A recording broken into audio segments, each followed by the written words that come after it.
सततं कीर्तयन्तो मां यतन्तः शरणव्रताः नमश्यन्तश्च मां भक्त्या नित्ययुक्ता उपासते.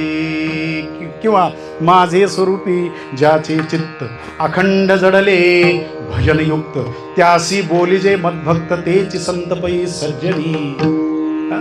ही अवस्था ज्यांची आहे ते या जगामध्ये पवित्र आहेत आणि यांची सेवा केल्यानंतर भगवंताची प्राप्ती आपोआप होत असते. हा एकूण असा विषय.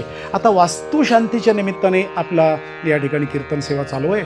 मानवी जीवनामध्ये आत्यंतिक गरजा 3 आहेत, नाही का हो सर? 3 गरजा आहेत, पण आता 3 म्हणून चालायचं नाही, 4 म्हणायला पाहिजे. अन्न, वस्त्र, निवारा अधिक मोबाईल, हे 4 झालेत. आता मला वाटतं या 21व्या शतकामध्ये गरजा 3 नाहीत. आतापर्यंत 3च होत्या, आता 4 झालेल्या आहेत. ते नसून चालत नाही.